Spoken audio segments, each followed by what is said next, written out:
Hello, everybody. My name is Dr. Vera Tarman, and I am an addiction physician working out of Toronto, Canada. I work at a place called Renascent, which is a residential treatment center for people who are dealing with or wanting to seek recovery from alcohol, cocaine, opiates, now cannabis more often, and actually even sugar.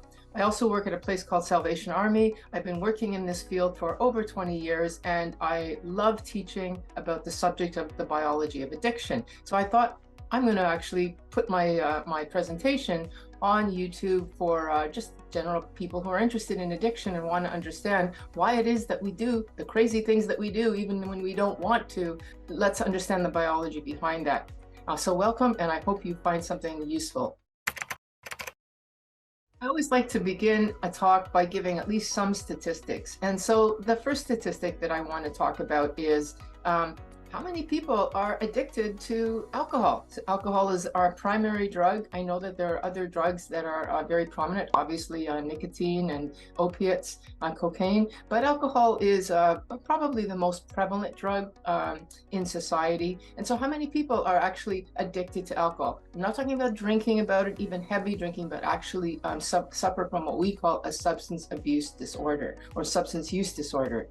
And so I often ask people, what do you think it is? Official number, even in 2023, is about 10%. Now, a little bit more for men, 11% or so, 12%, women, 9%, but it's about 10.5%. If we add on other drugs, it might creep up to about 15%. But actually, what that means is that there are a lot of people, like 90%, 85% of the population, who may struggle with drink too much, but they're not actually alcoholics. I treat in a residential treatment center, we're focusing on the people who suffer from substance use disorder. So about 10%, and that's American and Canadian statistics. In the Western world, what addiction is the deadliest? When I ask this question to my students or members in the audience, oftentimes people will say opiates because of the fentanyl crisis. And there's no question that if we look at the population, basically young adults, anyone up from 15, 16 or younger, up to 21, yes, the answer is a resounding yes. Fentanyl opiates is definitely the leading cause of death. It's the deadliest addiction. But then if we look at the general larger population, well, I've kind of alluded that alcohol was, the most prevalent drug, as it were, causes actually the most expense to society, but that actually is not the deadliest addiction. And I'll just give you a second to guess. 1, 2, 3, there we go. And actually the deadliest, I'm going to get out of the way here, is smoking cigarettes, tobacco. And this is a question that I was asked when I did my ASAM exam, the American Society of Addiction Medicine. We had an exam that we had to do, and this was a question. And I remember thinking when I saw this question, why are they asking that question of me? I mean, it's got to be alcohol, it's got to be cocaine, maybe opiates. Anyway, it's smoking, and it's because it's so ubiquitous, we don't think about it, it's still smoking. And then the other thing that I want to point out is that if you notice beside that big thing right up there is over to this side here, what we call obesity and inactivity. What should that be called? Sugar addiction. Processed food addiction. We don't call it that because we're not willing to acknowledge that those are addictions yet, but the costs are there. They are equivalent to smoking almost. And in fact, a lot of people who talk about food addiction and sugar addiction will say sugar is the new tobacco. We recognize tobacco after much reluctance, many, many years, 20, 30 years in the 80s, 90s, 2000. Now we're willing to say, yes, tobacco is an addiction. We were not willing to say that, or we still aren't with sugar food, except for those of us in the field who are saying, yes, it is. But until we recognize that, we're going to say smoking. And if you look on the rest of the graph, this is an old graph, but it's still fairly accurate. Alcohol is there, but not equivalent to smoking. Although as an aside, I'll say, who are the biggest smokers? Alcoholics, people who drink. Now, today, probably the drug piece, which is their drug-induced, would be higher because of the fentanyl crisis and the cocaine and the crystal meth crisis. But nevertheless, these are still relatively accurate diagrams or diagram charts. Okay, here we go with another question. Now I'm asking these questions. Later I'm going to talk in a little bit more cohesive depth about addiction in general, but I like to start with specific questions just to get you thinking about various things about addiction and get you interested. So when we talk about cravings for cocaine, here's my question. How long do they last? Do they last just 2 or 3 weeks, maybe 4 weeks, true or false? Or do they last for more than 4 weeks? I think what have I got there? I'm in the way of this question. More than 3 months. Does it last for more than 3 months? So what is the answer? Well, interestingly enough, it's a bit of a trick question. The answer is both. It's just both for different reasons. We have cocaine that lasts for 3 weeks, and that is the acute episode of just quitting. We call that PAUSE, post-acute withdrawal. This is a physiological, biological withdrawal process, neurological process that we can actually map out if we were able to do PET scans and SPECT scans all, throughout the whole period of time. We would actually see that this is a physiological process, cravings as part of a larger picture, which is withdrawal. And then, of course, we've got the next piece, which is can last for more than 3 months or even 3 years. Yes, that's true too, but that's more of a psychological component of addiction. And when we talk about addiction, we say addiction is biological, social, psychological, and some of us will go as far as to say even spiritual. So we're just looking at 2 dimensions here, probably the 2 most studied dimensions, and certainly what we deal with in treatment centers. So the last thing for 3 to 4 months, that's the psychological piece. And that's, you could make the argument, certainly, that the biology and the psychology are actually all biological, because it's all neurology anyway.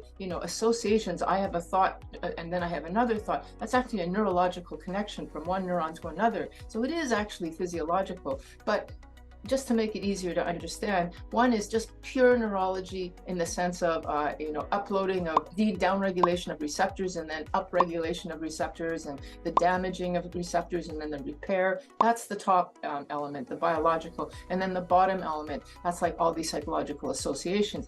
And if you were to study this in the field, top level would be the medical. That would be medicine itself.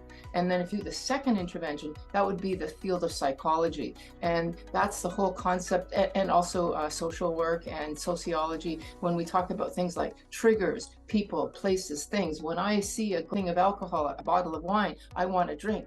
That's an association that's made, a psychological association that's made. If I hear the sound or smell something, and that makes me think of marijuana or something like that, well, then that's actually a psychological association. And in that world, we actually call that the world of behavioral science or conditioning. When we talk about operant conditioning, think the dog that hears the bell salivates because it thinks a steak is coming, because once a bell rang, there was the steak. Now whenever it hears the bell, it's salivating because it's wanting the steak again. So similarly, if I'm a drug user and I see my paraphernalia, I'm already excited and thinking that I'm going to use. Even before I'm aware that that's happening, my body is physiologically responding. So there's a trigger, cues, and basically people, places, things. This is all psychology.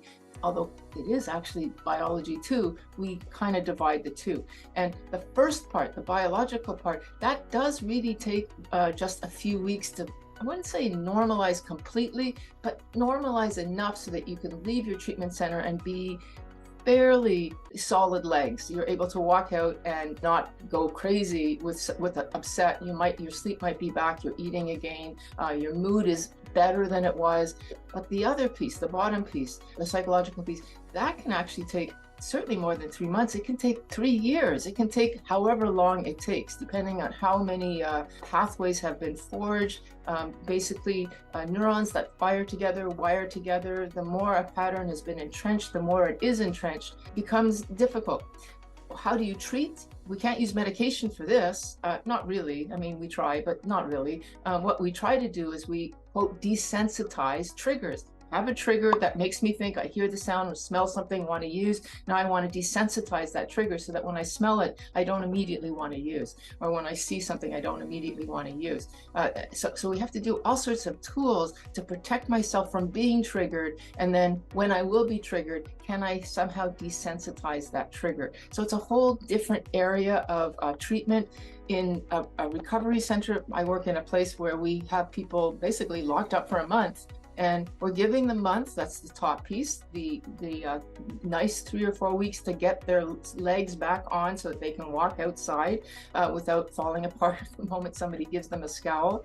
But then the second, what we do while they're there, while we're waiting for things to kind of recover themselves, maybe the better word is reset the neurology, because it will reset if you don't interrupt the resetting process and use. But you're going to need all sorts of tools to get to that next level. That next level being, how do I stay clean and sober whenever I hear the sound? Because when we're out there, we're always going to smell. There's somebody, especially with marijuana now being acceptable, those of us who were previous potheads, it's a misery for us because we see it now all the time and smell it.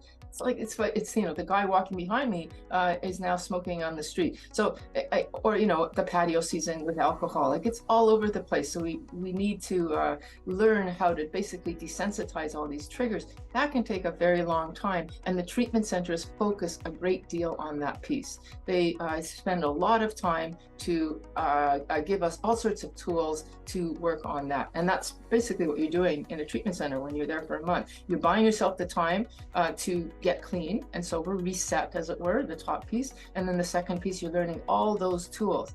And then when you leave a treatment center, it is crucial, absolutely crucial, that you have some plan in place. This is what we call relapse prevention, post-recovery treatment, aftercare, outpatient treatment, something that reminds us to maintain all those tools that we did, because we've learned to basically use when we're upset or needing to be happy or bored or whatever it is. We're still going to be upset and bored and unhappy out there in the world, but we're going to need tools and the reminder to use those tools, because the default button is not to use those tools on a daily basis. And that's the whole emphasis of aftercare. And that aftercare, I would actually think, might require, so it might be seeing a doctor, once a week for several years, or it could be going to a 12-step program, AA or CA or NA or FA, food addiction, something where you're on a continual level reminded. My default is to, because I've been essentially, I don't want to say the word damaged, but disordered, because I do believe once you're an addict, you're forever an addict, but an addict in recovery. And you're either going to be an addict in recovery or you're going to be an addict in relapse. So better be in recovery and do all those tools, or slip back and relapse and go back to using again. I'm sorry, that's my, again, transparency, that's where I'm coming from. And so we want to have some sort of thing. It doesn't have to be a 12-step program, but I like 12-step because it's free and it's available, like now with Zoom and virtual reality, or I don't want to say virtual reality, but virtual Zoom meetings and whatnot. It's there all the time. But if you have a strong religious platform, that's just as good. If you have a very strong family or friendship circle that is very abstinence focused or abstinence support for you focused, that'll work too. So anyway, you want to have something that will maintain the second half, because if you don't do that, I do believe that default mode is you slip back. An addict is either an addict in recovery or an addict in, well, maybe sitting for a while, but ultimately in relapse mode. And anyway, that's just my opinion. I realize I have more to say about this slide. I want to talk about denial. So I've just said to you that addiction or alcoholism is maybe 10% of society. And here's a slide behind me that shows about that. If you look here, I'm going to get out of the way, that 3 to 6%, that's what we used to call substance use and substance abuse. And now we just call it substance use disorder, which is a set of 13 criteria to determine if you're an alcoholic in this case. But actually, any substance will do. Any behavior will do also. I'm going to talk about the specifics of that in another section. But just to say here, because I want to talk about denial. So that means that, like I said, about 90% or so are not. And a lot of us, when we look at these statistics, go, no, that can't be 9%, 10%. It's got to be more than that. And I actually think it probably is. The statistics, the formal statistics, even as of 2023, are still that. But I think it's wrong or not accurate because how do we know who are actually, any kind of research, you have to ask, where did you get the data? So who are we asking? We're not asking the family members. And besides, what do the family members know? They often don't know the extent of a person's addiction. But the point I want to make here is the person you're asking, the alcoholic, the drug user, may themselves not know what their level of addiction is. Are they just abusing or hazardly using alcohol, drugs, or I ask a lot of people, is alcohol your issue? Oh, I just use it recreationally. And then I find out, well, they've had 3 DUIs and they've already had, a divorce or they've lost a job or something. I mean, that's an indication that it's more than just recreational. But the person may not actually see that because we have this phenomenon called denial. So this 67% that's over on this side here, I don't know, is that really 67% or is there actually more to it than that? Because people just don't see their own issues. Why? Because we have in the psychiatric world this phenomena. It's actually part of the exam when you walk into an emergency and there's some sort of mental disturbance, where the physician or the nurse practitioner, whoever it is that's examining you, will say a number of questions, and they're going to be really trying to find out what is this person's level of insight. So we call this insight, right? I'm looking inside myself. And when a person doesn't have insight in the addiction world, we call that denial. So we're looking at the level of insight. And one of the things that we know is that any kind of mental disorder, whether it be depression, schizophrenia, anxiety, addiction, any of these, the person's level of insight is low. You are the most insightful when you're not in some sort of emotional disturbance. Now, what is a psychiatric disorder but some form of emotional disturbance? And some people will say that there are actual categories with neurochemically, specific categories or boundaries of them. And other people will say it's just different variations that we're just calling names to things, but it's basically essentially emotional disturbance. Our neurochemistry has gone awry. It's basically a chemical storm in there, and addiction certainly creates a chemical storm. So we've got this awareness that when people are in addiction mode, or just any kind of emotional mode, they don't really see what's going on with themselves. So think about somebody who's very angry. I'm just going to give you an example now. So that person is shouting at you, I'm telling you, you shouldn't do this. And you say to them, don't be so angry. Why are you so angry? And they'll say, I'm not angry. I'm just trying to explain something. They don't see how angry they are because they're in it and they don't see it. Your level of insight goes down the more emotional you go up, because insight is part of a higher cognitive order and emotion is a lower part of the brain, and it will dominate. Whenever lower dominates, the upper is toast. It diminishes. It's like the light goes on in one area and goes off in another, or less in another. And so you find that it's very hard to maintain insight or cognitive awareness, and especially awareness of another person. When I am mad, I don't care about you because all I care about is me. And that's not because I'm a selfish person. It's because my emotions are making me basically selfish. So I don't see when I'm in denial. I don't see when I have a problem. A person who's depressed, you can say to them, why are you depressed? Because nobody likes me, because I don't do anything right. And then you can say to them, but wait a second, I like you, so-and-so likes you. So what we see with denial and addiction is this. Basically, in the treatment center, in treatment programs across the world, people will always say, what are the lies that we tell ourselves? So there it is. The person is depressed. Everything is rotten. Nobody likes me. There's no hope. There's no point in getting up. And you might say, yeah, but you know what? People do like you. I like you. So and so likes you. You were excited about coming to this movie. Your family was coming to visit. You were happy about that. But they don't see that, because at that moment, whatever is happening, that feels like that's the forever for them. And that's not because they're stupid. It's because that's part of the nature of emotional dysregulation. You're kind of focused in on the moment, and everything is that moment forever. So that's depression. A person who's schizophrenic might actually hear things and see things that aren't there. And if you say, wait a second, I don't hear that. That's not really happening. There's nobody down in the corridor watching you or taping your phone or something like that. And you say, yes, they are. You just don't see it. You don't have the special awareness that I do, because you're in some sort of delusional state. But you don't see that. You won't see it until you're out of the delusional state, and then you'll go, oh, that's right. Yes, when I was not taking my medication, or I was in a particular episode, yes, I was really psychotic. I saw things that weren't there, and I heard things that weren't there.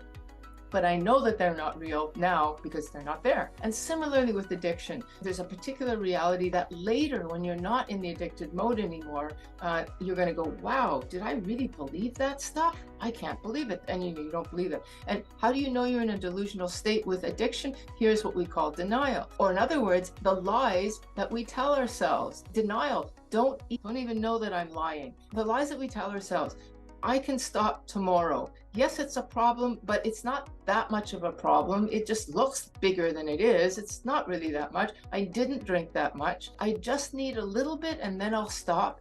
I'm gonna just have a little bit and I don't need more. And basically, it's not that bad. I can stop, but I don't want to stop now. I don't want to stop now. It's not that I can, I don't want to. Tomorrow I will. These are all the lies that we tell ourselves. And there's many more. I'm just giving you the first few that come to mind.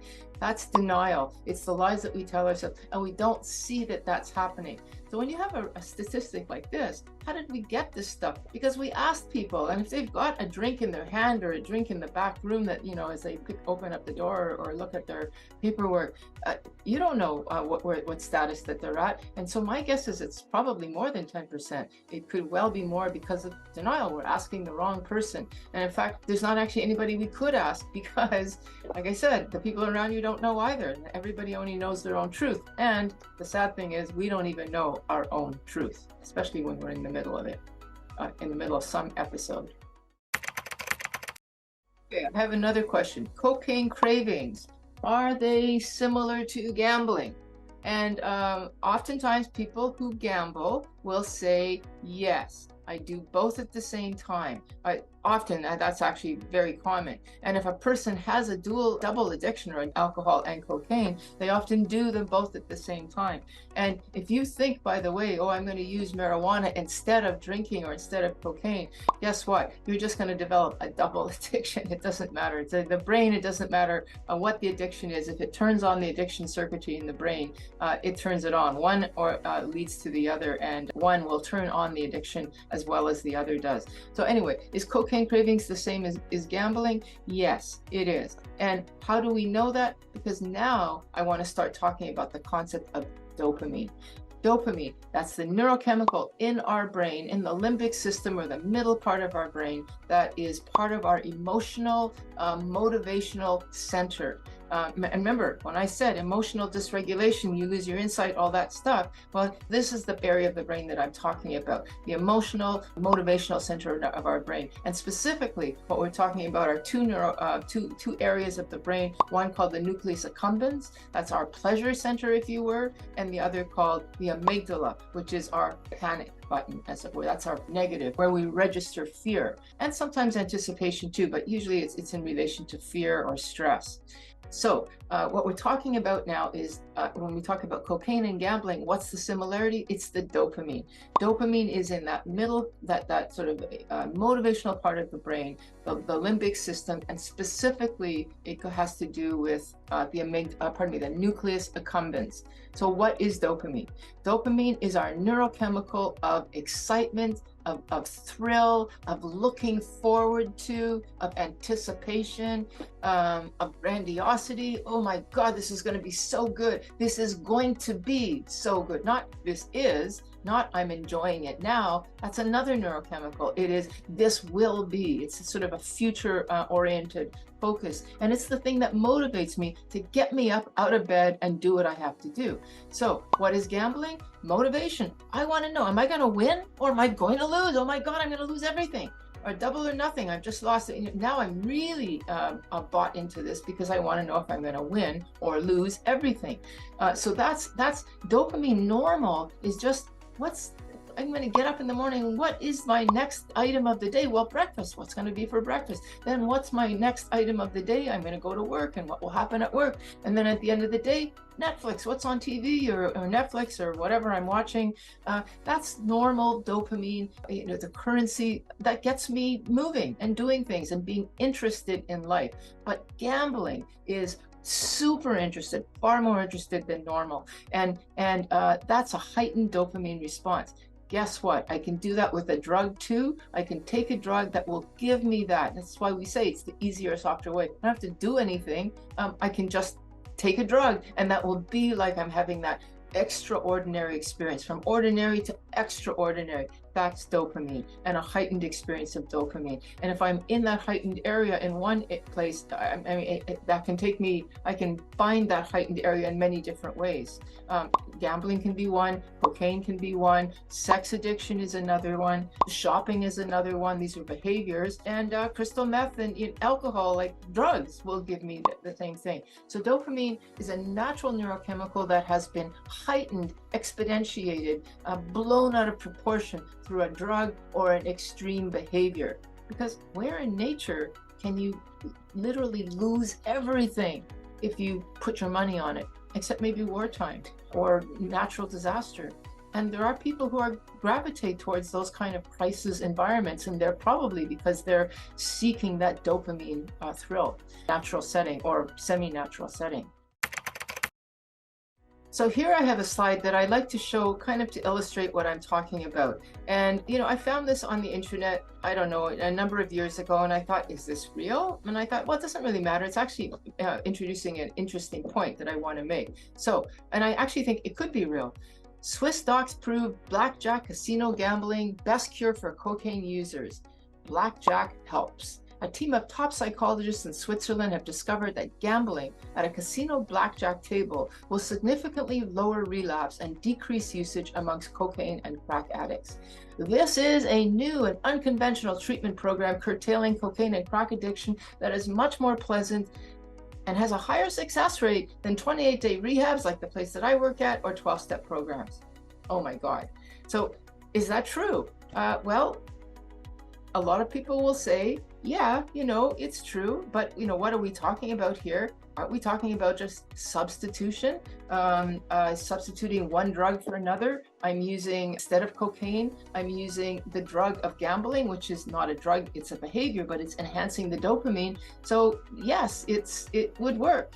And why would we do something like that? I often say, could it be possible? And I hope I convince people to say that yes, it could be. And then I ask the question, is it ethical? Is it okay to suggest gambling, another addiction, another potentially devastating addiction, to cure another devastating addiction?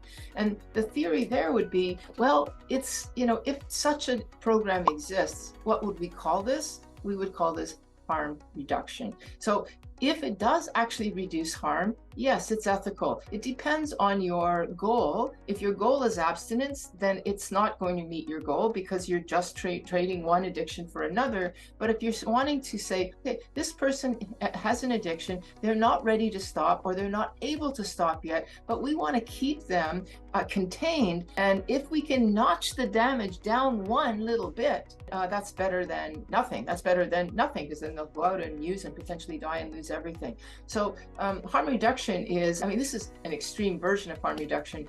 Like I said, I don't even know if it exists, but the more common ones are methadone or Suboxone or Sublocade or fentanyl, or not actually fentanyl, but what we call safe supply opiates that we use to have the person, they're still addicted. We're not really changing the addiction, but we want them to use the safer amount of that in a potentially less addictive form, instead of injection, smoking, snorting, to pill form. That's less addictive. It's still addictive, but less so. That's harm reduction. We're reducing the harm. So is it ethical? If that is the goal, to just make the person safe, sure, it's ethical. If you want to have the person be abstinent, ultimately walk away, then this would be a transitional period, but not the final point. You want the person actually to stop the gambling and the cocaine and the marijuana. Don't go on to the marijuana maintenance program, and the don't go on to the sugar maintenance program. I'll eat instead. I've seen people go from heroin addiction and then die literally. They get clean, die literally 8 years later from stroke and obesity, obesity-related illnesses like stroke and heart attack, because they were eating a tub of ice cream a night with their TV show.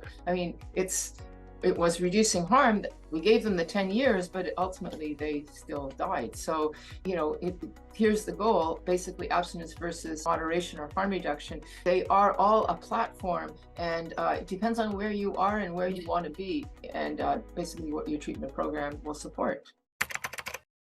An interesting chart. So dopamine is, like I said, our neurochemical of motivation, of desire, of curiosity. It's the thing that gets me up out of bed. And normal amount. Now these numbers, the 100, 200, 400, and here 1,000, are actually based on rat research and are not really useful for us, except that, by the way, a lot of psychological research, a lot of what we know about our brain comes from rat research. So it's still very relevant.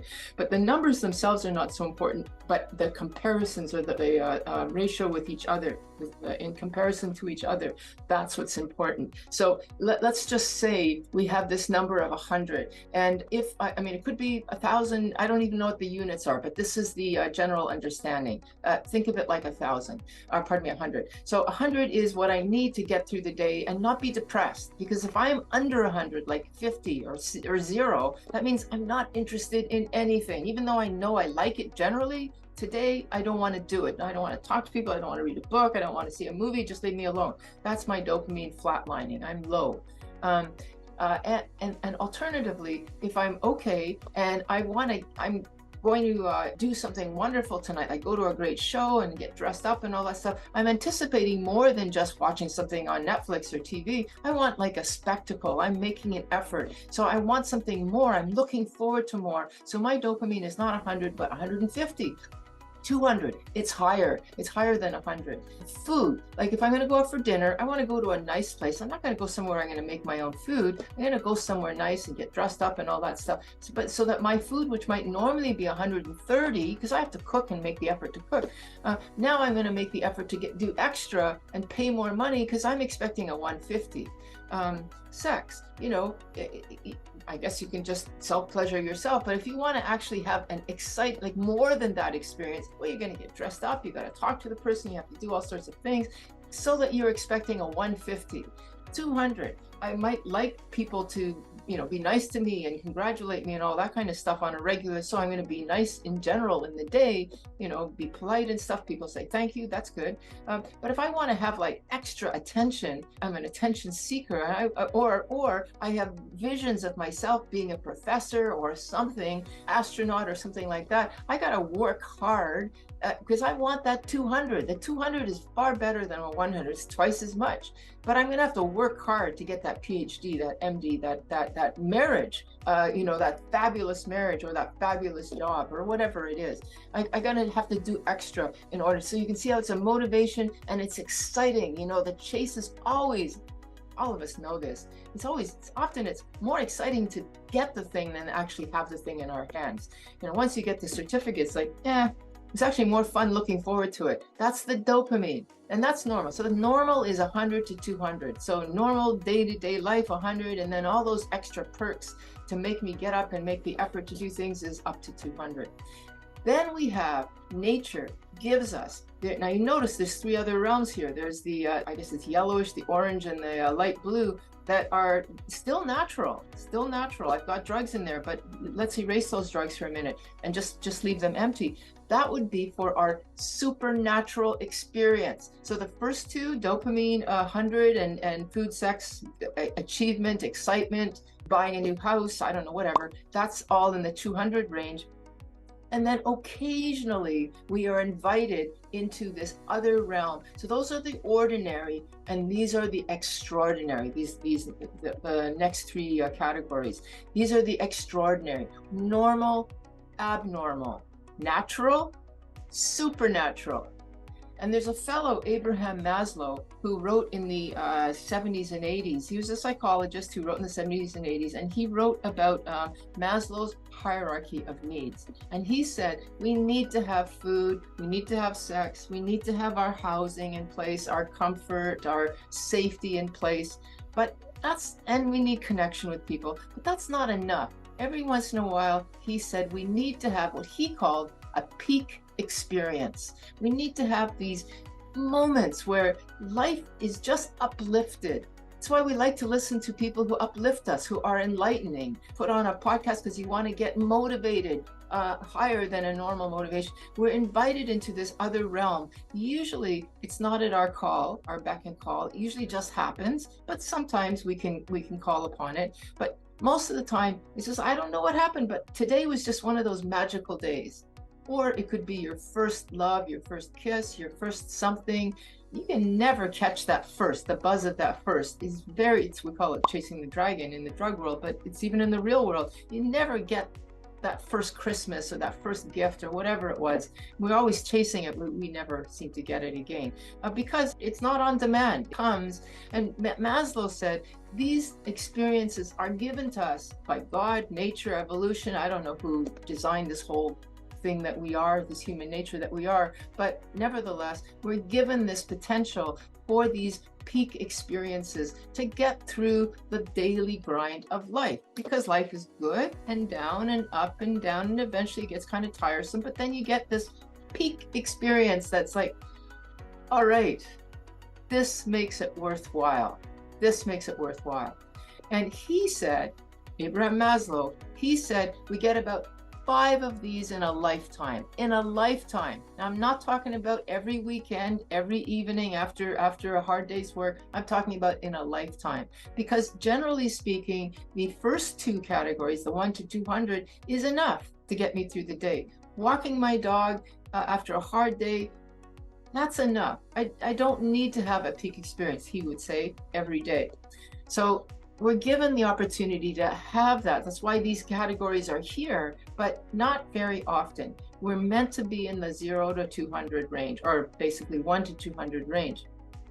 All right, drugs and alcohol come onto the scene, thanks to human nature. Thanks to human nature having figured out that, I can take out the extract of opium from the poppy seed or the poppy bulb, opium bulb, or I can take the cocoa out of the coca leaf, or I can take the fructose out of the wine, the grapes, potato, the whatever it is, the carbohydrate, and I can make a drug or an alcohol. And so we exponentiate what should be a 0 to 200 experience, because you actually do get a buzz from just fruit. Like, that's basically, I wouldn't say exactly sugar addiction, but you do get a pleasure from it. It's a dopamine pleasure. That's why we like sweet things, healthy sweet things. I mean, like fruit and vegetables. But when you exponentiate it beyond that, you really like it. You're liking it into the 200 plus range. And so that's why, alcohol would fit into the 2 to 400 range. It's been exponentiated and it's moved into that category. Cocaine, even more, up to the 400 range. Now, I don't have on this particular slide, I do, on marijuana. I think marijuana of the type, cannabis of the type that we're producing today should be at least in the 2 to 400 range. It's not what it was in the 70s when I was a youngster. Crystal meth and fentanyl, these aren't even natural anymore. They're entirely chemically created drugs that mimic others, like either cocaine or opiates. If I can get out of the way, it's like 1,000. It's huge. It's huge. So basically what we've got here is spirituality on demand. You're pulling out your remote and you're saying, I'm going to have a bit of this and a bit of this and a bit of this, because basically what I want is a dopamine of more than 200. I want a 300 or 400 or 600 or 800 or 1,000. Somebody said that, a burger, I don't want to say at which place, but you can just guess which one I'm talking about, is equivalent to, like, 2 or 3 burgers is equivalent to a sexual experience, because it's not real food. It's been exponentiated dopamine to mimic a drug. Because it's like I said, not real food anymore. It's become a food product, and the food industry has made such efforts into making that dopamine bloated and bigger and more of an experience that it's equivalent to sex. That's why a lot of people would rather eat than have sex. They would rather eat than do things otherwise. How many people will say, you know what, I'm going to stay home tonight and just binge on my food and my shows rather than go out, because it's actually easier. And so what they're doing is actually following this trail, this pathway into spirituality on demand. We're not supposed to be there that often. Now, definition of addiction. I'm going to explain to you how addiction develops. And I said we're not supposed to be at the dopamine higher than 200 that often. So here's what happens. Addiction, in the context of how I'm going to explain this to you, is actually a normal phenomena reacting to an abnormal environment. So yes, you can certainly be predisposed to addiction because of genetics. There's no question about that, because of previous family history, because of previous personal experiences, what we call the ACEs, the adverse childhood experiences, trauma in the past. Absolutely, you can become predisposed to those. But even if you're not normal person, normal, what does normal mean in today's society? I don't think there is anybody normal, but basically an untraumatized person that doesn't have a history of addiction, is just like, well, why did this happen to me? Well, if you're in an environment that's abnormal and is constantly, you're being exposed to a 200 plus dopamine environment, you're going to develop addiction. I don't think you can avoid that. Some people might be able to avoid it longer than others. That's the example of the guy that's 103 years old and says, well, the reason why I'm 103 is because I drank a bottle of wine every day and I smoked a carton of cigarettes every week. And you just go, how is that possible? Well, they're an outlier by all stretch of the imagination. I mean, that they are outliers. Most people put them in an abnormal environment and they're going to have this consequence. That's why we see anybody and everybody with an addiction. So basically what's happening, we want to be in the zero, I keep saying zero because that's, I guess, the lowest that you're going to go with dopamine, but basically 100 to 200. That's normal life. That's where the brain wants to be, with the caveat that you're allowed a few excursions into the supernatural, and you got to usually work for those. So you're going to go to work, you're going to go to church maybe, or some sort of spiritual platform. You're going to meditate, you're going to pray, you're going to do something to enhance that potential. You can't make it happen, but you can make the environment such that it's more open to that. Okay, but not likely more than, you might be not, like I said, supernatural. That might get you from 100 to 160 on a regular basis. Great, that's great. And occasionally you dip into the, like I said, the 5 times in your lifetime Maslow experience, peak experience.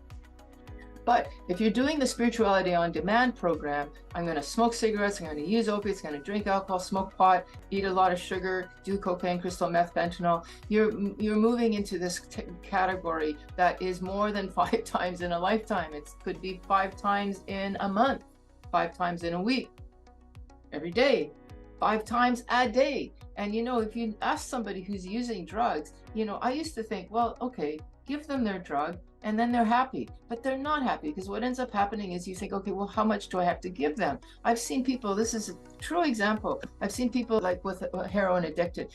They would be absolutely thrilled if they could have their heroin fix once a day, because that at least means that they're not going to get sick or not be sick most of the day. Maybe a little bit in the morning or night or something, but for the most part. But then let's say they come into some money. Then they're using 3 times a day. And it's like, great, this is great. I'm never sick now. But then I see them a number of months later when their money's running out and they're using 6 times a day. Why? Because the brain keeps adapting. And so this is basically what's happening. The development of addiction is essentially the beginning of adaptation. So basically what's happening is I'm in this realm of the 2 to 400, 500, 600, 800, 1,000, and I am continually exposed to this on a regular basis. Not supposed to be there except 5 times in a lifetime, but I'm doing it 5 times a week, 5 times a day, like I said, or even 10 times a day. What's happening?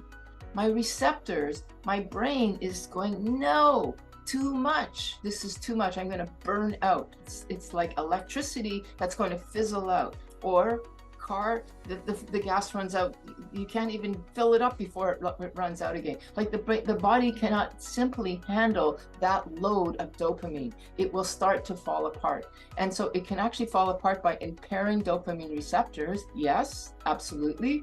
Or it can withdraw its receptors, and we call that the downregulating of receptors. So you're at the experience of 400, and your receptors, if they could speak, would be saying, this should be no more than 200. And I don't know what Vera's doing out there, but we want it to be no more than 200. So we're going to withdraw because there's 400 out there, and we're going to make less doors available, less possibility to suck in that 400. We're going to withdraw so that all of that 400 is, we're only getting in 200. So my 400 out there feels like 200 to me. And that's called tolerance. So I'm essentially now starting to adapt by tolerance. I'm tolerating the higher amount by making it feel like the 200. And that's a process that happens with drug use. But guess what? Adaptation, this is what it is really. This is a natural phenomenon of human beings. We adapt to all new things. New, in brackets, that means dopamine. Dopamine is always the new experience. What is this about?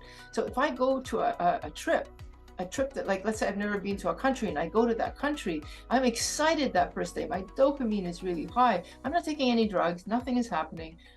My dopamine is not 100. It's probably 150 as I'm looking at all the different things. But by the end of 2 weeks, it's not new anymore. I've been there. I'm actually ready to go home. I might find something new, but it's not 150 anymore. It's now like 110 maybe. It's not even 100 sometimes.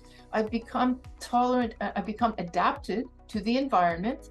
Everything new is now old. And similarly, what was 150 is now 100. I'm becoming tolerant to my environment, to my new environment. So tolerance happens all over the place. And it definitely happens with drug use, because it's like, get those receptors down, because I want to have my 200 experience again instead of the big time 400. Okay, so that's basically the brain taking care of itself. But it's also the first definition of addiction.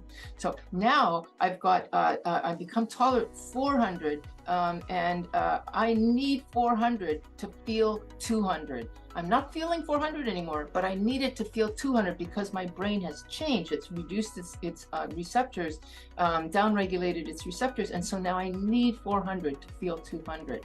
So now, if I don't have the 400, to feel 200, I'm going to start becoming very focused on, I need that damn 400.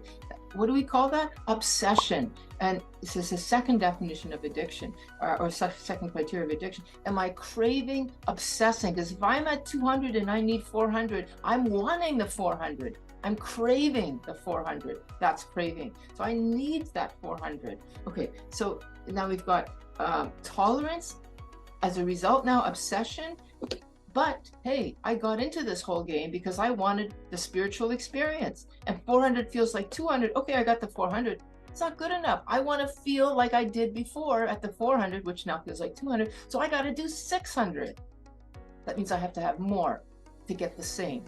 And so now, because I'm craving more. It's like this is where the addiction is. I want more. It's like I want that extra feeling, that spirituality on demand feeling. And in a sense, that's the definition of addiction, is when the person is wanting something more than their body actually requires. So one is a dependence and one is an actual addiction. I want that feeling of 400 and I'm just getting 200, and it's 400 is equal to 200. So I'm going to have 600 so that at least that 600 will feel like 400 used to feel. Well, what happens? The brain adapts even more. Now it's going to withdraw more receptors. It's going to make that 600 feel like 400, which feels like 200. So basically 600 feels like 200. Now I've become even more tolerant, more craving, because I got to do a lot of work to get that 600. And not only do I have to do it, which is the craving, but I also want that spirituality on demand. So I've got to do 800. And so basically, I'm continuing to need more to get any effect, especially my supernatural effect. Now, next definition or criteria of addiction. So we've got the craving, we've got the a tolerance that's developed. If I'm doing 800 or 600, or even 400, that's, like I said, that's hard on the brain. It's also hard on the pocketbook. It's hard on my social environment. I'm super, super focused. I'm super obsessed. I want this damn stuff, and I'm going to do anything to get it. That kind of stuff causes a lot of disruption in my life, in my mood, in my finances, in my work. Basically, impairment. It's causing impairment. So criteria of addiction. So kind of like 6 basic ones that we divide into a number of our criteria that we end up having a scale of 0 to 13, which is the definition of substance abuse in the DSM-4, or pardon me, DSM-5 and the DSM-4 and the ICD, by the way. Like these are all criteria for mental health, for addiction and mental health. So anyway, we have obsession, we have tolerance, now we have impairments. That's the next one.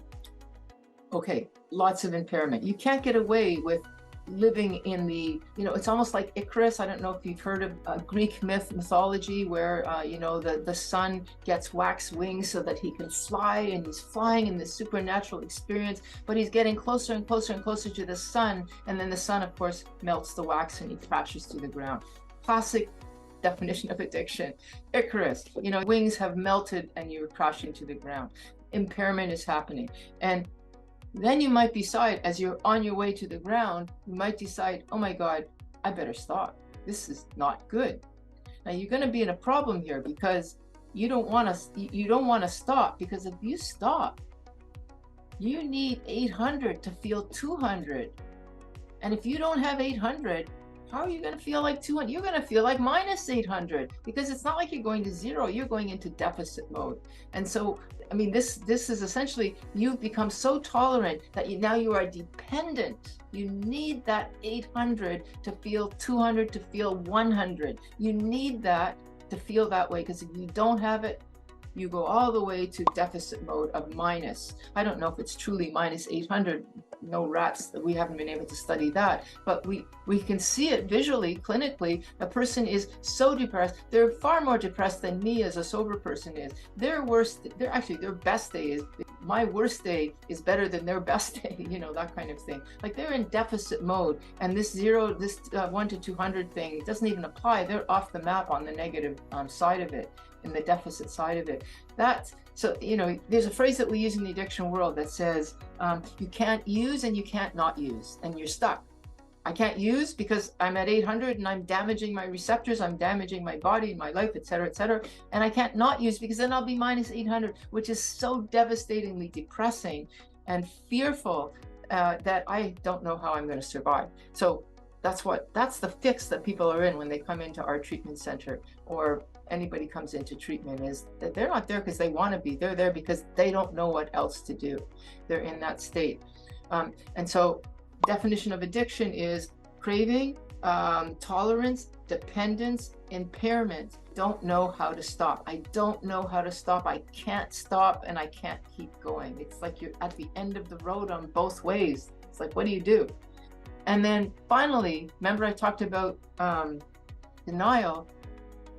Despite this devastating state of mind, it's pretty devastating. This is the land of trauma. I think addiction is a form of trauma.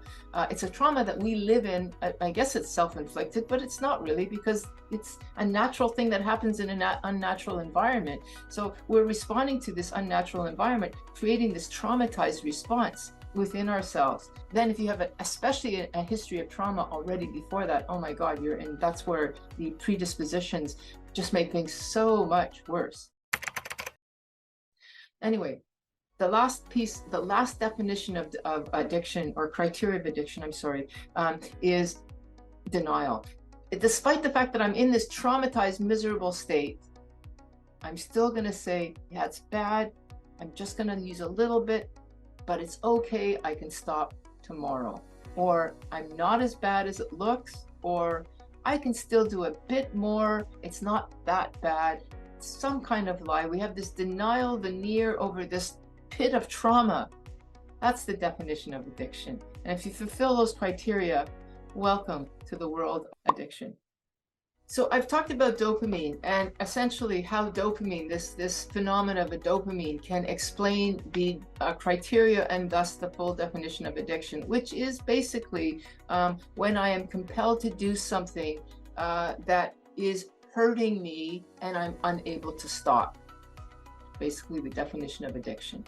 And you can understand the whole phenomenon of addiction just by understanding this neurophysiology or neurobiology, dopamine.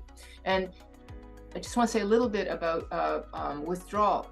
So I was telling you about, you're in deficit mode of withdrawal, which is dopamine deficiency.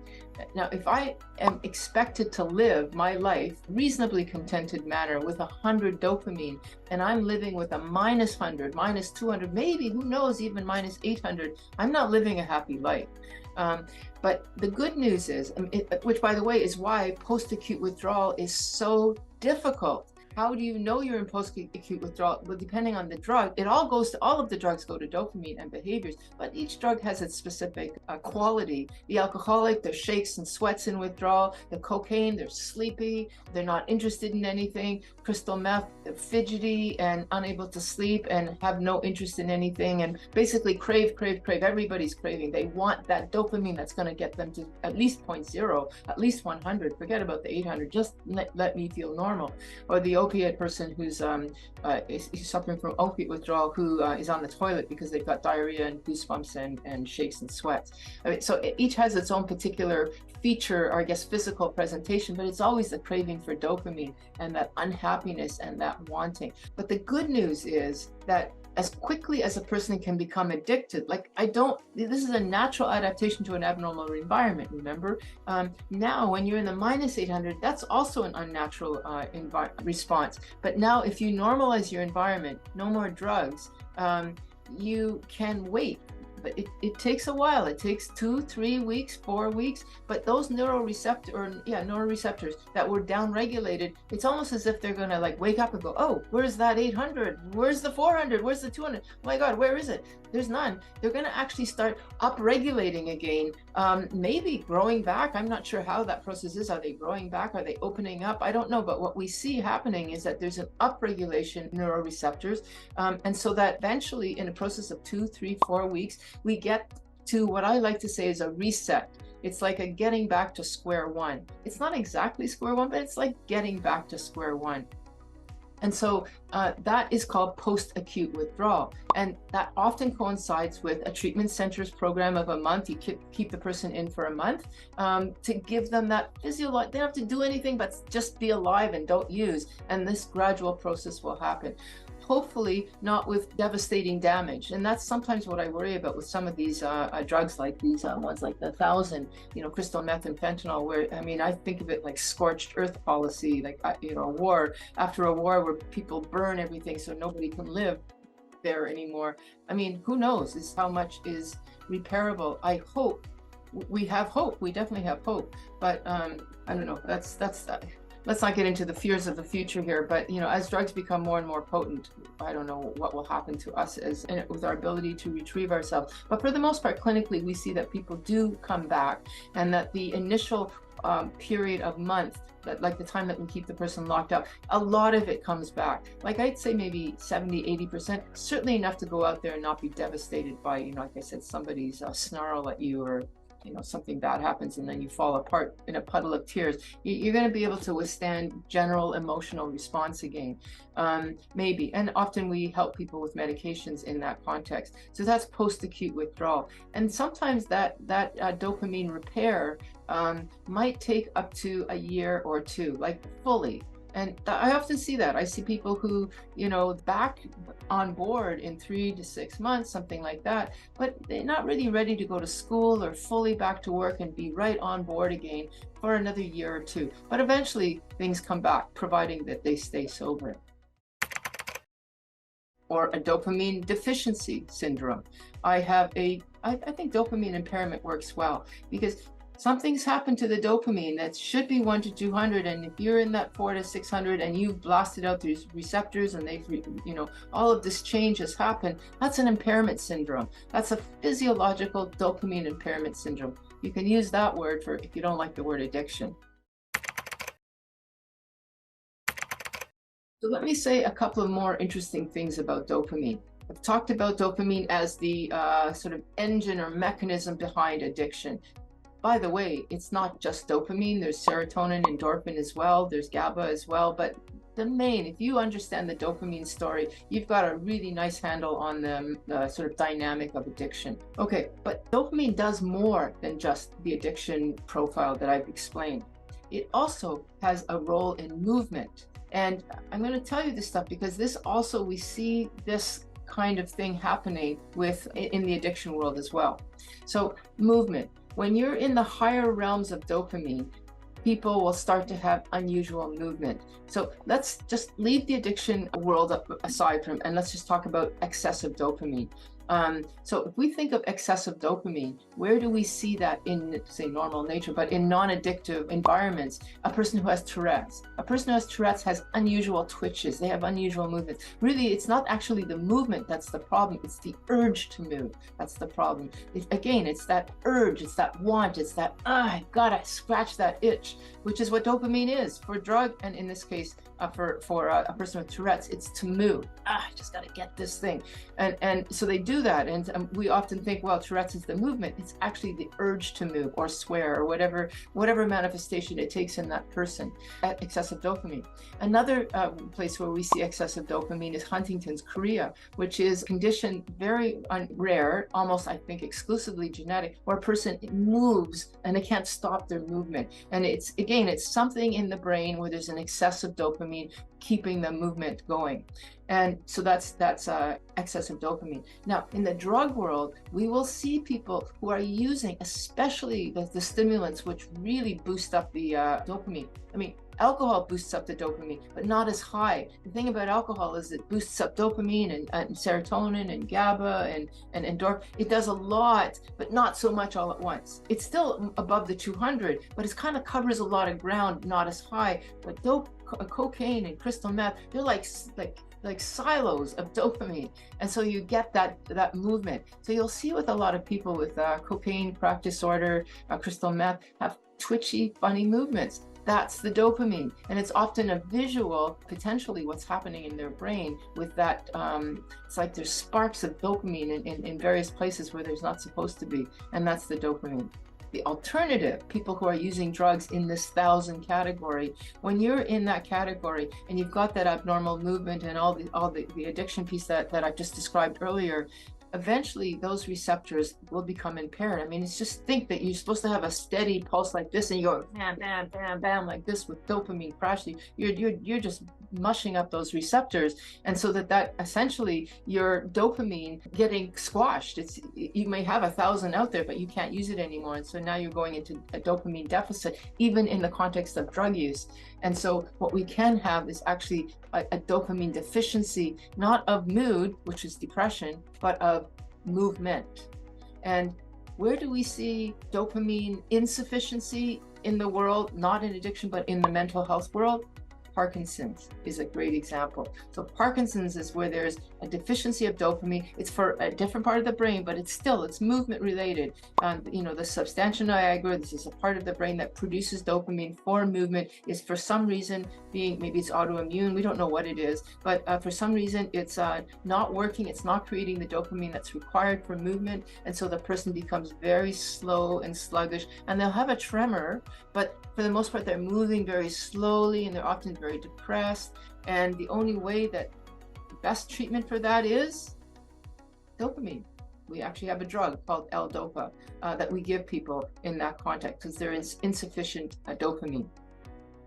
Now, for these people who are using drugs and they've squashed their own receptors, you can't give them dopamine because that's what you were doing with the drugs, and it's essentially blasted those receptors. So they have what we call a Parkinsonian syndrome. It's not Parkinson's, it's a syndrome. It's a condition that looks like Parkinson's, but it's not Parkinson's. So I can't use the treatment for Parkinson's. I don't know what I can do for this person other than hope that that the receptors will repair themselves. But so if you see somebody that has this twitching movement and also a kind of a slowed, shuffled response, that could be the Parkinsonian syndrome that's developing.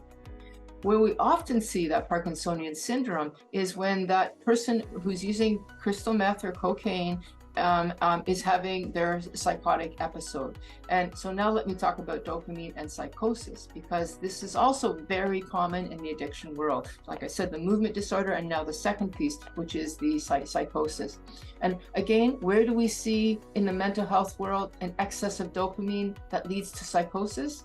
Schizophrenia. This is not drug related. This is just, we don't know what causes schizophrenia either. Is it genetic? Is it environmental? Is it a virus? We still don't know. But we do know that there's something about an excess of dopamine that causes hallucinations. Hear things that aren't there, see things that aren't there, believe things that are just simply not true, and which we call delusions or illusions. And we see that with excess of dopamine. We also see that with the excess of dopamine with people who use drugs. And there is no question in my mind that a person who's, especially a crack smoker, somebody who's been smoking cocaine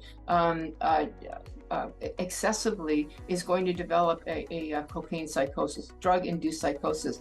When I am interviewing a person that has an issue with crystal meth, I don't even need to ask if they've had a history of drug-induced psychosis. I already know that they have. It just comes with the territory eventually. It's the rare person, the outlier, who doesn't have that experience, because excess of dopamine causes that. So where do we see Parkinsonian syndrome? Maybe in long-term use, yes, but sooner than that, usually a person who has psychosis ends up in the emergency, with a psychiatrist. If the psychiatrist is smart enough, and usually they are when they're in an urban center, because they know to ask these questions, they'll ask, what's your history of crystal meth, cocaine, even marijuana, because we're seeing it now with the newer hybrids of marijuana. This stuff causes psychosis as well. It's not a benign drug anymore. Please, I'll talk about marijuana at another time, because it's really worth spending some time talking about it. So anyway, we've got this psychosis. What do? We give them an antipsychotic. And an antipsychotic, that's typically something like Seroquel, Abilify, quetiapine. I'm just giving you the brand names as well as the generic names. Zyprexa, olanzapine. All of these drugs here are antipsychotics. And what they do is they are anti-dopamine drugs, essentially. And so they help potentially the movement disorder, and they help certainly the psychosis, which is because of too much dopamine. Maybe they'll help some of the cravings too, which is why we use these drugs a lot in the addiction medical pharmacology. But the danger is, if you have to use too high a dose, you can cause what's called Parkinsonian syndrome. And the first generation of antipsychotics, like Haldol, chlorpromazine, these were like the drugs that were like the first generation in the 1970s and 80s, definitely caused Parkinsonian syndrome, because they were much more potent. We used much higher doses, so we didn't really know at that time. We weren't able to be as specific as now. So people would have that kind of shuffle and that tremor and the depression and all of that stuff. So when you're in the field of addiction, trying to manage the dopamine, the excess and the surplus and the deficiency, it becomes essentially an art if you're thinking about it from a doctor's point of view. But anyway, it's not a simple thing, and dopamine has a lot of roles and can do a lot of interesting, potentially not so interesting things. To tell you the truth, most of the time I live in this place too, but I use a bit of the higher order stuff. But it's not, it makes me different than my dog. It makes us different than animals, but we're not actually there that much of the time. And of course we're not, because we're beings where we have a little bit of intelligence and social finesse and diplomacy and consideration for others, so that we can socialize and connect with people. But mostly we're interested in ourselves, and that's human nature. Please, I'm not saying that we're essentially horrible creatures. No, we're not. We just have to learn to accept that's who we are, and work with this. This is my policy all the time. So prefrontal cortex is my thinking ability, and in my thinking ability is a concept called willpower. So let's talk about willpower. And this is the concept where the person says, you know what, I have to stop doing this behavior. So I'm going to do it tomorrow, not today, because I'm in denial, but I'm going to rely on this thing. I just got to get more willpower. And tomorrow I'm going to get up and gird up my loins, or whatever the term is, and I'm just going to not do this thing anymore, this willpower. And you wake up with gusto and you're not going to do it. But the thing about willpower, which is in this prefrontal cortex, which is in this higher order thing, is it's very weak. It's very newly evolved. It's there to guide us, but not to run the show. That's probably a good way to say it. It's the guide, but it does not run the show. And if I'm in a world where I'm constantly reacting because I'm under stress, or I'm addicted, anxious, or depressed, I'm living in this world over here all the time. And this frontal lobe up here, it's trying to help, but it doesn't have that much power. And let's quantify this by saying, I don't have any research to say this, but this is a sort of general understanding that we have in the addiction world. It has power of about 20 minutes, willpower, 20 minutes in a day. And so if I wake up in the morning and I say, all right, I'm going to quit smoking cigarettes. I'm going to quit. I don't have my morning cigarette. Well, I've used a certain amount of willpower. but I got through it. Perfect. Because I'm used to having it with the coffee. Well, the coffee's done and now I'm out working. So as I go out to work, I'm driving a car and somebody cuts me off and I'm really annoyed because I'm in a rush and they've cut me off, and I don't roll down the window and yell at them. I want to, but I don't. I've used up a little bit more willpower. Then I go into work, and inevitably in the day, something is going to upset me. The computer's not working or somebody said something, and I don't blow up. I don't act like the baby that I feel, the anger that I feel. I hold it in. Well, guess what? By the end of the day, I've used up my 20 minutes and I go home to bed, or pardon me, go home and there's that pack of cigarettes or that bottle of wine, and I look at it and I say, oh, I don't have anything in me that says no. You know what? I'm going to have this tonight. It's been a rough day. I'm going to have this tonight and I'll start tomorrow, because the 20 minutes is up. And so willpower, it's there, but it's not there to stop us from our addiction. That is not how you go into recovery. You have to go into recovery in a different way, in a wiser way, in a way of understanding human nature. So willpower, 20 minutes. And think of it like an EpiPen if you have an allergy. You have the allergy, the immune response is happening, your throat is clearing, is starting to swell up, and your lips are swelling up, and you're having difficulty breathing. Take an EpiPen quickly, and you're back again for 20 minutes. And if you don't take that 20 minutes and get to the emergency, or make sure you have another EpiPen or do something, you're going to be back into your allergic response, unless that allergy was so small that it ran itself out. But it might not have, and in 20 minutes you're back. So you want to be in the emergency so that they're ready for you when you come back with your full-blown allergy experience. Same thing happens with an opiate overdose and Narcan.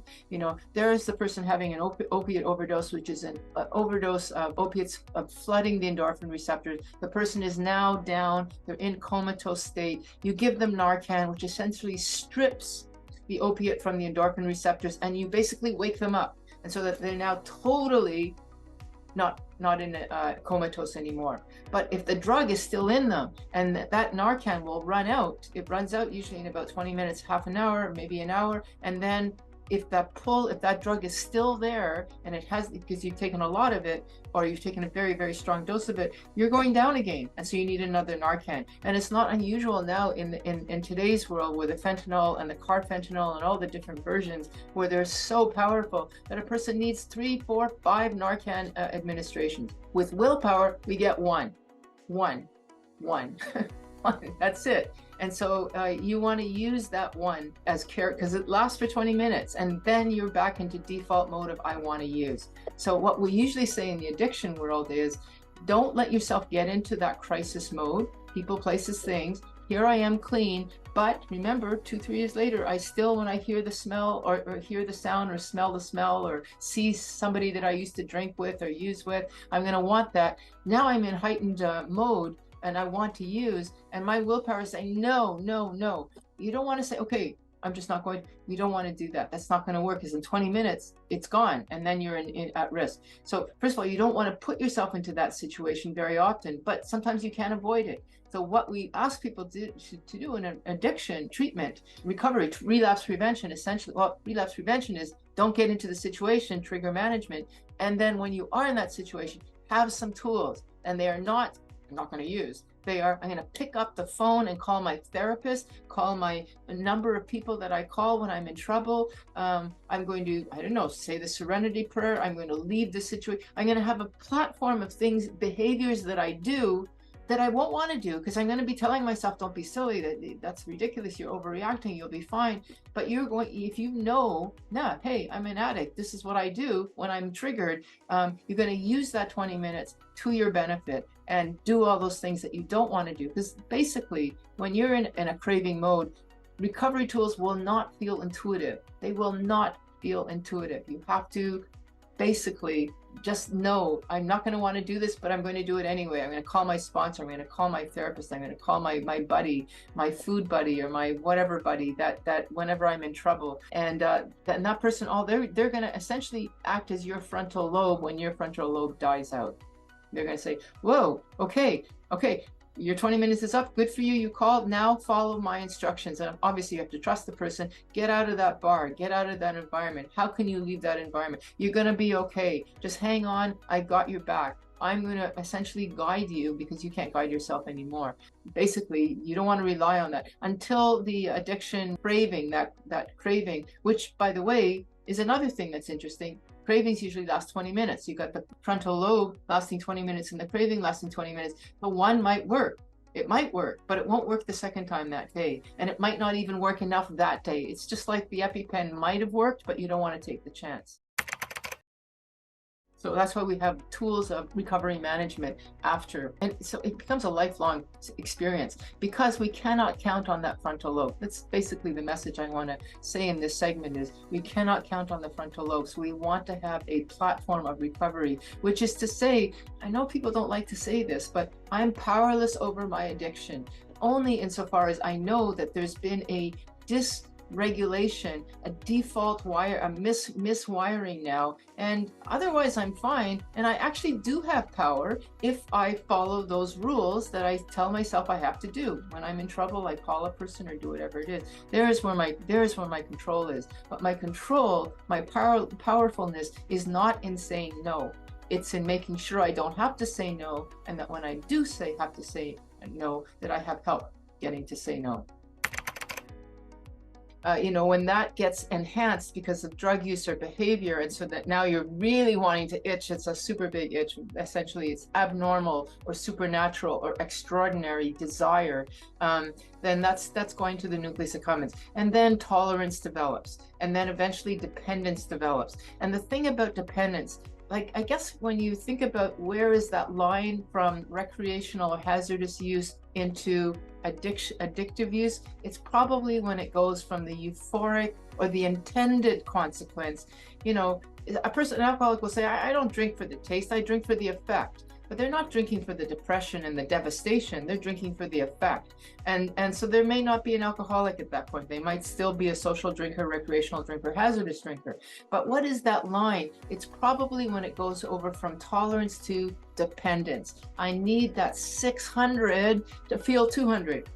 200 doesn't do it anymore. 400 doesn't do it anymore. 600 doesn't. And if I want to get that desired effect, I have to have 800. And if I don't have the 800 or the 600, I don't get the desired effect. But even if I don't get the 600 or the 400, then I'm not going to get the 200 because I need 400 to feel 200. And if I don't have 400, I don't have 200, I'm going to be minus. And so that's when dependence happens. When if I don't have it, I don't even care about the desired effect anymore. I'm not going to normal, I'm going to minus normal. Dependence is when you're in minus normal. And that's probably the line when it's like, okay, I'm not going to drink because I don't want the desired, I don't need the desired effect anymore. I don't need to get drunk tonight, it's fine. I'm going to stop. Good. That's not an alcoholic or a drug user, or an addict.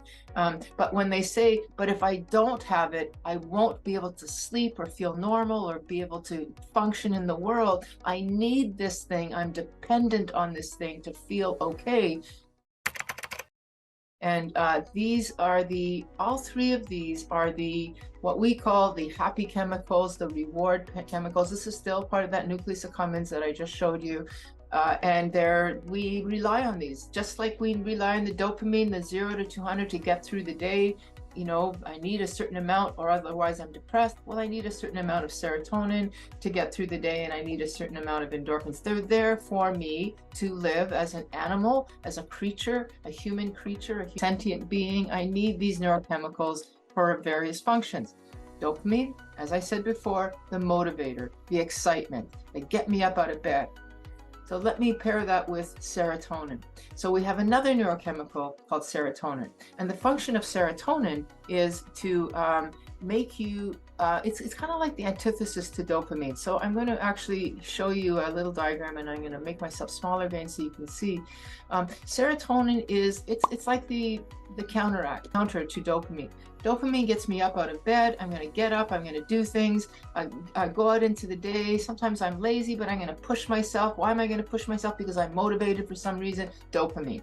But at the end of the day, after I've done everything, I don't want to still be motivated. I want to turn that off. I want to be able to go, I'm done. I'm satisfied. I've done what I need to do for the day. I've checked off all my list of things.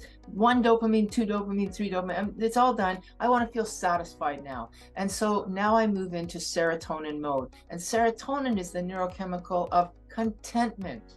We say the S's, serenity. It's the neurochemical of serenity, contentment, safety, social interaction. You know, when I'm out there doing things on dopamine, I don't care that much about other people because it's me, my ego, and I'm out there. I might be doing stuff for somebody, but it's me out there, and I'm thinking about me. But at the end of the day, I don't want to do that anymore. I want to be with my herd, my lair, my family. We are social creatures. Serotonin is the glue, the neurochemical glue that keeps us together. Of course, that's just a metaphor. But if I don't have a lot of serotonin, then I'm not that social. I'm not that social. But actually, you know, I do want to make a point here. There are some people who say, I don't like people, but are they happy?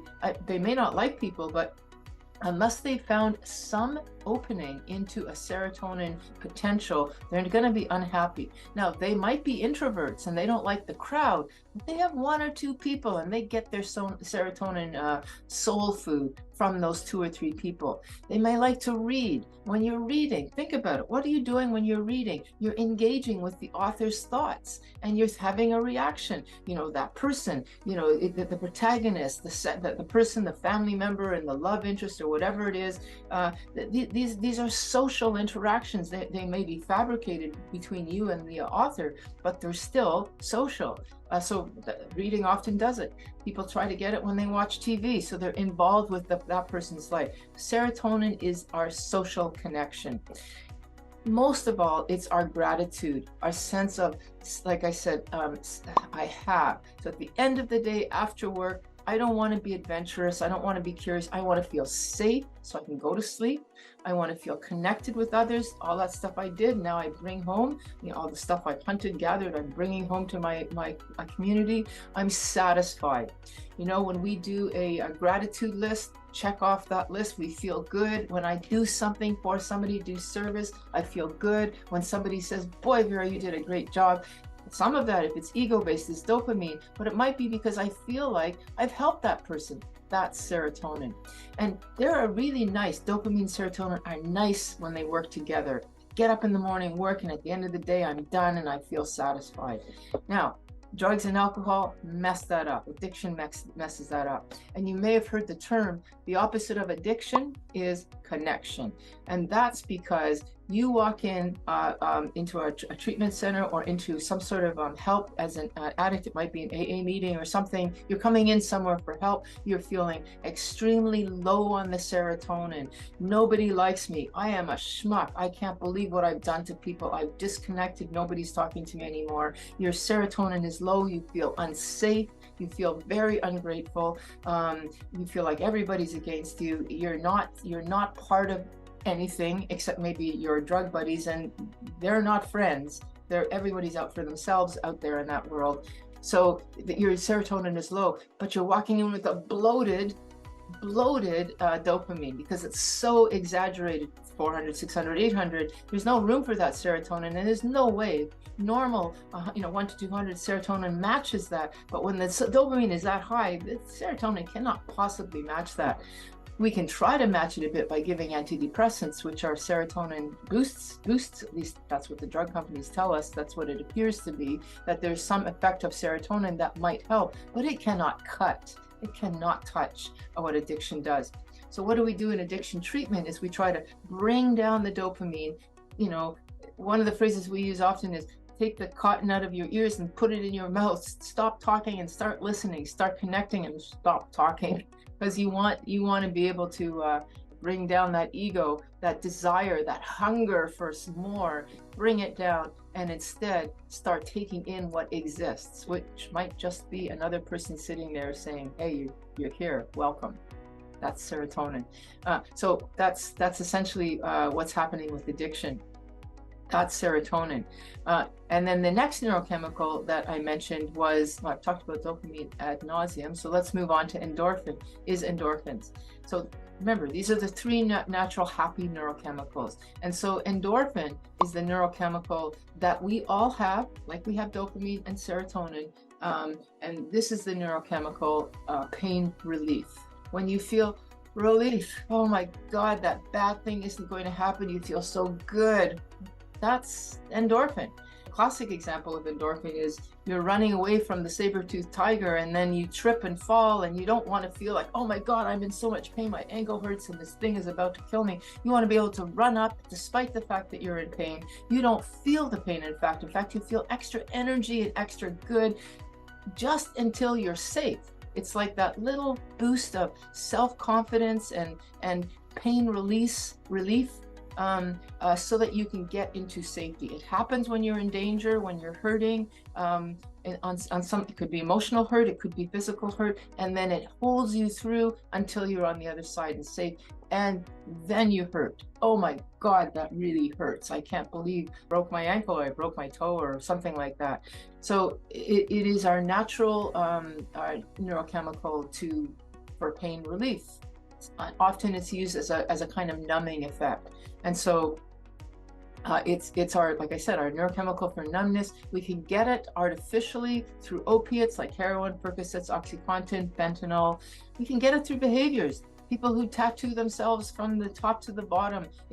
I've heard people say it's like a spiritual experience, a religious experience. I mean, some people are doing it for other reasons, but experience of tattoos, which is painful. I have more people saying they're more afraid of my little TB, tuberculosis syringe that I want to give them to avoid TB, than they're more afraid of that than they are of tattoos. I'm not joking, this is true. Crisis.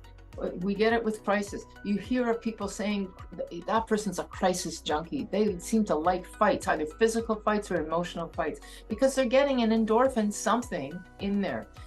People who do self-harm, like burning, cutting, they're not trying to kill themselves. They're actually not trying to even scar themselves, except maybe as a message of help.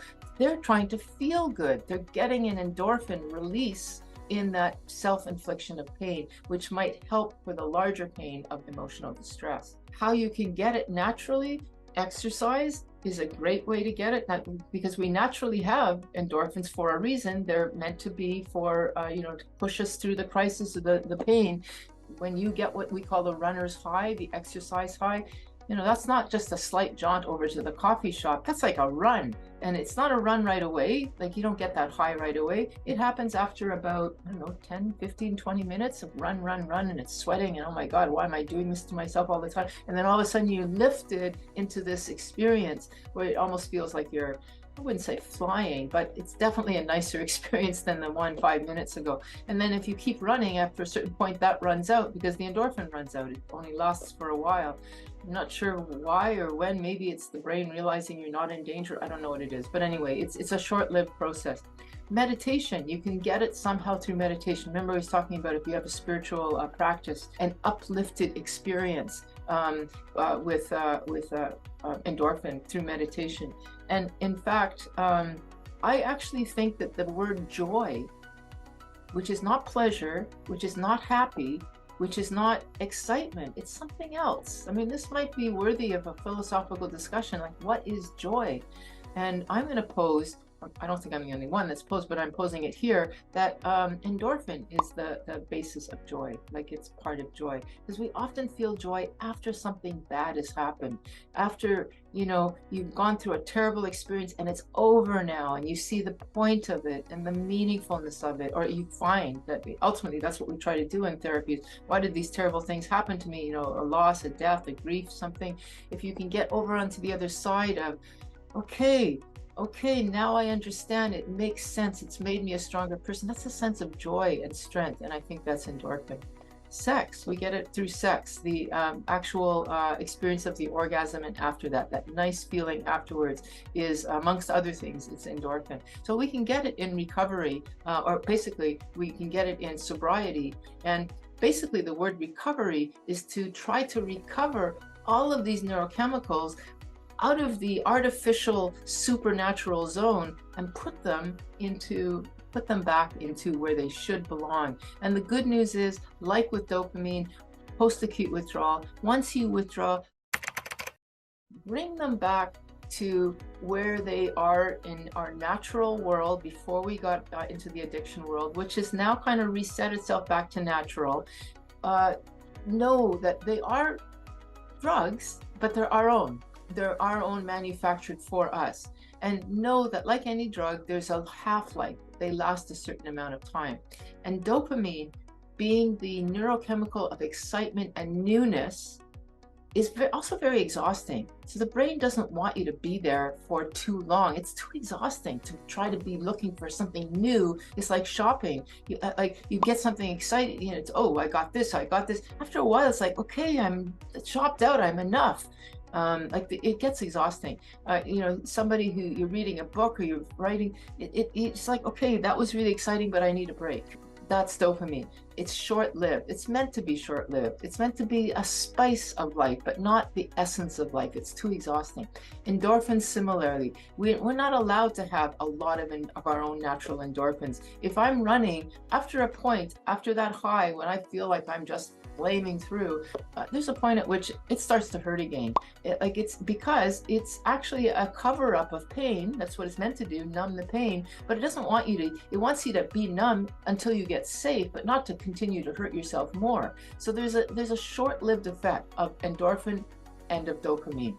So you want these in your life, absolutely, especially if we think that endorphins are joy and dopamine is hope and excitement and looking forward.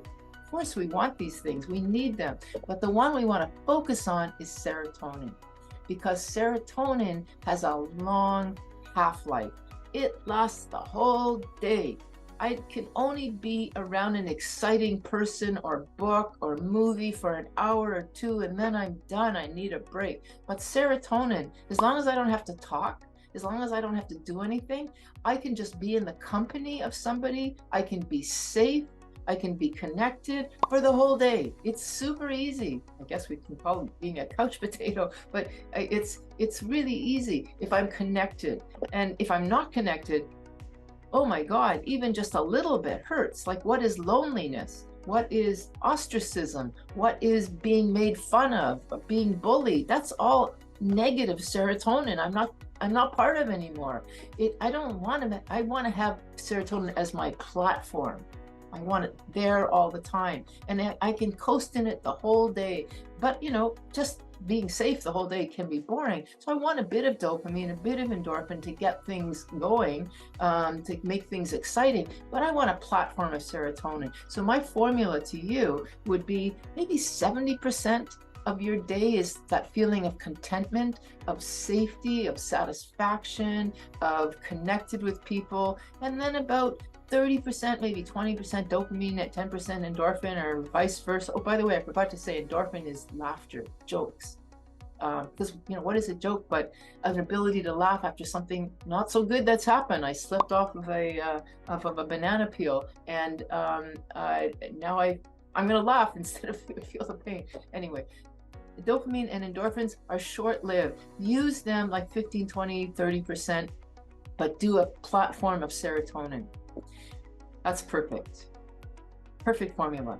Now that perfect formula that I just said, serotonin, dopamine, and endorphins, I'm going to make a pitch now for the 12-step program, or any religious program actually, but 12-step works well. And when I say religious here, I know that people get very upset, because especially with 12-step, because they say it's not religious, it's spiritual. When I'm talking about this, I mean any kind of program. So let's just say any spiritual program, because it could be somebody who's Buddhist, it could be somebody who is religious like Catholic or Jewish or Muslim, or it could be Wicca or some other, I don't care what it is, some kind of spiritual bent. You'll notice that a lot of those, including 12-step, I'm mentioning 12-step because it's so related to addiction, built for addiction. It came out of a religious spiritual tradition and was built for addiction. What we're doing there is really focusing on, you want dopamine, but you don't want it to be so bloated. You want to bring it down. So there's a real focus on less on me, the ego, my selfish needs, and more on the other, which is serotonin. So there's a lot of focus on community, less on individual, yes, but less, because we're coming in at bloated ego. maniacs. Some people say, you know, like king baby is a phrase that we use. The addict is a king, but actually baby-like. Anyway, very, very, I guess, quote, selfish. I don't like that word because it's a moral connotation. In fact, what it is just an indication that the limbic system has been so engorged that it's actually a physical phenomena, but it can be right-sized through behaviors and stopping drug use, etc. So, but anyway, so spiritual program of some sort, including 12-step, is very much focused on group behavior and group norms. You walk into a lot of traditions, not just 12-step. You're not alone. Welcome. It's almost like love bombs. Like, come in. We love you. Welcome, welcome, welcome. Because we're so low and we're feeling so our serotonin is so low. We need to build it up. A lot of focus on service, helping others, not helping me, helping others. If I help you, I'm helping myself because I'm building my own serotonin. Safety, building safety. And let me see, what else is there? Gratitude, that's the other big one. Gratitude list, like something as explicit as a gratitude list. I think in the Catholic tradition, they have one, probably in Buddhist too, they have like, I think they're called the Beatitudes or the Gratitudes. They're literally a meditation on just various things that you're grateful for and sitting in that feeling of gratitude. Beautiful experience. That's serotonin. So you'll see a lot of spiritual programs are community focused, service focused, gratitude focused. That's all serotonin. And then your dopamine and your endorphin is your own individual experience within that as you live through that. Of course, you want to have those, but you want to have that baseline of serotonin. I'm going to say go for 70%. Specifically about cocaine, alcohol, benzodiazepines, but just in that general way, I want to just say sort of a concluding statement here. So I've talked about the nucleus accumbens and amygdala and that whole process of addiction and how that develops, and that the backstory behind that is the dopamine, and then I introduced you to serotonin and endorphin. By the way, there's also GABA, there's also oxytocin, there's also the endocannabinoid system, there's more, far more. So please listen to more of yours, and I will address as many of those as I possibly can. But those three, if you understand the basis of those three, you've got 80% of what we're talking about when we talk about addiction and recovery. That's really essence of the sort of fundamentals. So, you know, we've got that nucleus and accumbens and the amygdala. I'm just going to go to this slide here, and that in this diagram here behind me, you see that red dot where cocaine, heroin, nicotine is pointing out. Just to point out that nucleus accumbens amygdala area, that all drugs go there. All drugs go there. And what's important to know is that you could take one drug, you will fire up the receptors, and they are now hungry for other drugs. It's not like I'm going to use marijuana instead of the worst drug, unless you're doing a harm reduction platform. But if you want to get off the pathway of addiction and quiet it down, because that's essentially what you want to do, is let things reset and quiet them down, you're going to have to stop all of those drugs. And just to know that, again, willpower does not work in the long term, because willpower is here, and this stuff here is happening first, and in fact it's happening first before you even realize it. It's happening unconsciously, subconsciously. That's probably a better word, subconsciously. I see something, and if I've made a connection when I see, because I drink with George and I see George, now I'm going to want to, I see George, what do I think about immediately? The good times I had with George, therefore I want to have a drink. That's happening as I see him, even before it connects up in my cortex, where I realize, oh, that's George. Oh, yeah, we used to drink together. I'm already having a craving of some sort. So willpower is not only weak 20 minutes, but it's also slow. I've already decided I want to use before I realize that I don't want to use. And that default mode of wanting to use is what it gets people into so much trouble. So you can see why addiction, why do we do the crazy things that we do? Because of this process that's developed, abnormal world and a normal reaction to this abnormal context, something has shifted and faulted, and a new default mode has happened. And does that ever go away? This is probably a good place to end my talk for this piece. It's like saying, once you're a diabetic, Are you, even when your sugars are fine, you're taking your meds, you're eating well, you're not eating sugar anymore, you're not functionally a diabetic anymore, your sugars are normal. But if you were once a diabetic and now you're eating fine and your sugars are normal, are you still a diabetic or are you a non-diabetic? And we know through experience you are still a diabetic, but you are a diabetic in recovery because you're not eating sugar and you're not or you're not eating refined carbohydrates, anything that's bringing the insulin and causing the insulin resistance, etc., etc. So you're doing all the right things, and so everything is normalized. But the moment you have a bit of sugar, the moment you do something, your sugars go up again. And similarly with addiction, the moment you can be totally fine, you're not using the substance anymore, you don't know, you don't look like, you just look normal. Like, okay, what is normal? But you look like somebody who never had a problem before. But the moment it's in your environment, you are still an addict, but you're an addict in recovery. Firm believer that once those receptors have changed, just like the insulin situation with diabetes, go back. We have the term, once you're a pickle, you're no longer a cucumber. You can never be a cucumber again. You can be a cucumber, it looks like one, but you're not really one. In remission, let's call it being in remission. And that's why we believe that if you really truly want to stay sober, you can't have one even 10 years later. It's always a question, can I have a little bit more? Maybe you can if you didn't actually cross that line, if you didn't actually go that far. And that's why we say even in the staunchest of staunch abstinence books, the AA Blue Book, what they call the big book, they'll say, go out and do your research. Maybe you're one of those people that didn't really cross the line, but most of you will know if you've crossed the line. And that means that if you're good, you're in remission, but you then have something even 5 or 10 years later, it might not be that drink, it might not be in that week, but it'll come back slowly.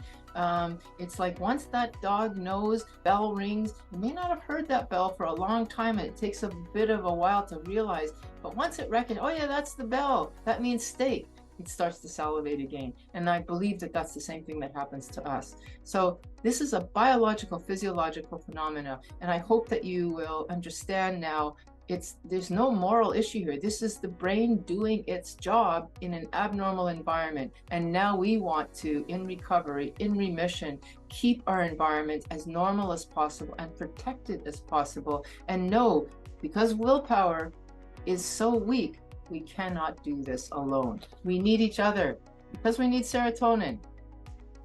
That's the ticket.